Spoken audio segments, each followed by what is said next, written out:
Hi friends, this is my fifth video of investment analysis and portfolio management, and the topic was investment alternatives.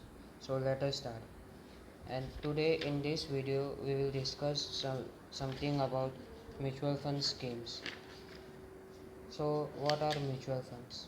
First, mutual funds are a pool of investors' money in which are managed by professionals. If you find it difficult or cumbersome to invest directly in equity shares and debt instruments, you can invest in these financial assets indirectly through a mutual fund. A mutual fund represents a vehicle for collective investment. When you participate in a scheme of a mutual fund, you become a part owner of the investments held under the scheme. Till 1986, the Unit Trust of India was the only mutual funds in India offering a small number of schemes. As the mutual fund sector was liberalized, new entrants came into the field.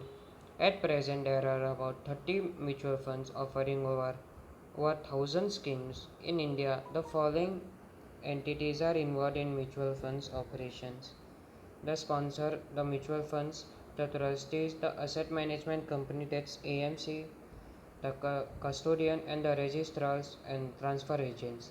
Mutual fund schemes invest in the three broad categories of financial assets, viz. Stocks, bonds, and cash.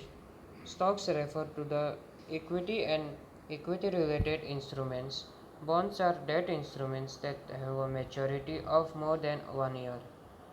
Cash represents the bank deposits and debt instruments that have a maturity of less than 1 year. Depending on the asset mix, the mutual fund schemes are classified into three broad types, with equity schemes, debt schemes, and hybrid schemes.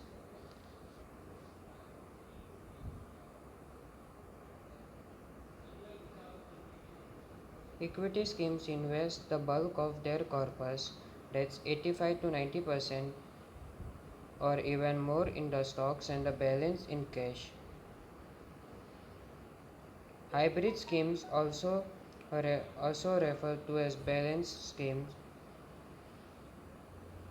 that, that will invest in a mix of stocks and debt instruments.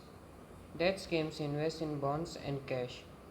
Within each of the broad categories, there are several variants as shown in the accompanying box. So, guys, sorry for that, the image is not shown properly, so I will read that. Now, equity schemes. Under equity schemes, there are diversified equity schemes, index schemes, sectoral schemes, and tax planning schemes. Now, hybrid balance schemes. Under hybrid balance schemes, there are equity oriented schemes, debt oriented schemes, and variable asset or allocation schemes. And in the debt schemes,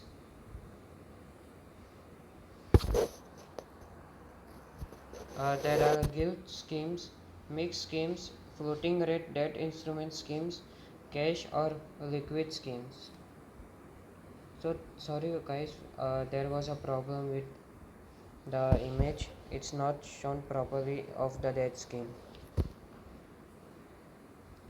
Now mutual funds in India are comprehensively regulated under the SEBI Mutual Funds Regulation 1996. Some of the important provisions of this regulation are as follows. A mutual fund shall be constituted in the form of a trust executed by the sponsor in the favor of the trustees. The sponsor, or if so authorized by the trustee, the trustees shall appoint an asset management company, that's an AMC. The mutual fund shall appoint a custodian. No scheme shall be launched by the AMC unless it is approved by the trustees and a copy of the offer document has been filed with SEBI. The offer document and advertisement materials shall not be misleading. No guaranteed returns shall be provided in the scheme unless such returns are fully guaranteed by the sponsor or the AMC. The monies collected under money market scheme of a mutual fund shall be invested only in money market instrument in accordance with directions issued by the Reserve Bank of India. The mutual funds shall not borrow except to meet temporary liquidity needs. The net assets value, that's an NAV, and the sale and repurchase price of the mutual fund schemes must be regularly published in daily newspapers. The AMC shall keep and maintain proper books of accounts, records, and documents for its schemes.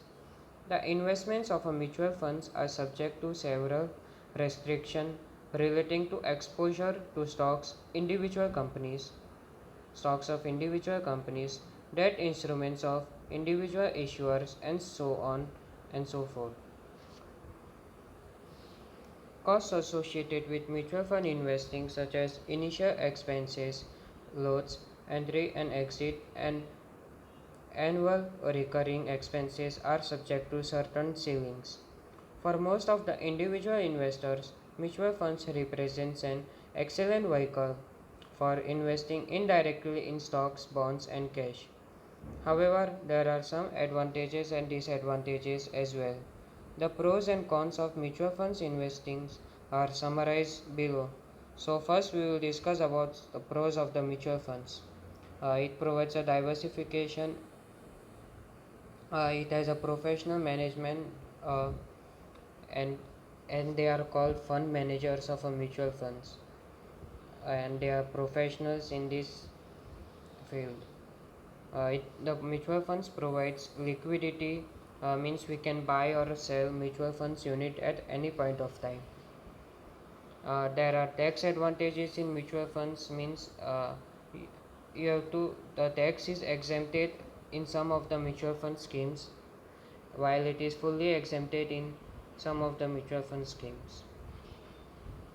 Comprehensive regulation. The mutual funds are regulated by SEBI, so there is a very minimal chance of fraud in mutual funds.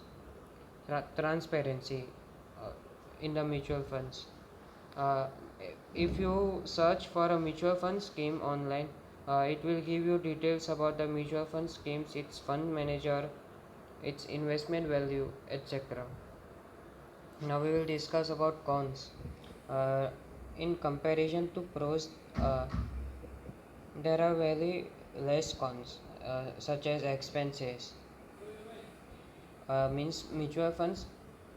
I think this is not a cons for mutual funds.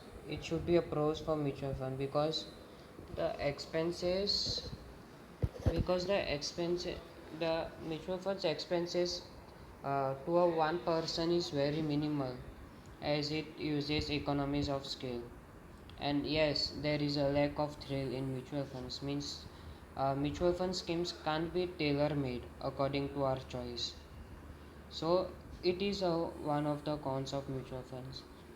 In comparison to seven seven pros, diversification, professional management, liquidity, tax advantages, comprehensive regulation, transparency, and expenses.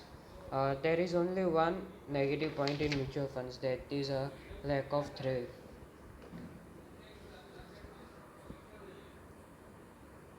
So,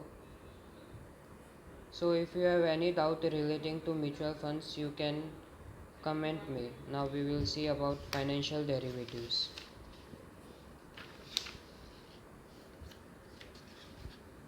A derivative is an instrument whose value depends on the value of some underlying assets. Hence, it may be viewed as a side bet on that asset. From the point of view of investors and portfolio management, futures and options are the two most important financial derivatives. They are used for hedging and speculation. Trading in these derivatives has begun in India. So first we will discuss about futures. A futures contract is an agreement between the two parties to exchange an asset for cash at a predetermined future date for a price that is specified today. The party which agrees to purchase the asset is said to have a long position, and the party which agrees to sell the asset is said to have a short position.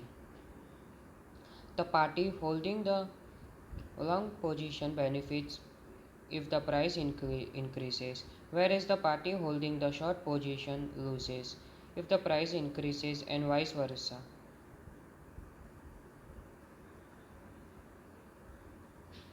To illustrate this point, consider a futures contract between the two parties, Party A and Party B. Party A agrees to buy 1000 shares of ACME chemicals at rupees 100 from Party B to be delivered in 90 days hence. Party A has a long position and Party B has a short position. On the 90th day, if the price of ACME chemicals happens to be rupees 105, Party A gains rupees 5000, means we will multiply 1000 by 5 rupees because the share price is increased from 100 to 105. So we will multiply thousands by 5 rupee.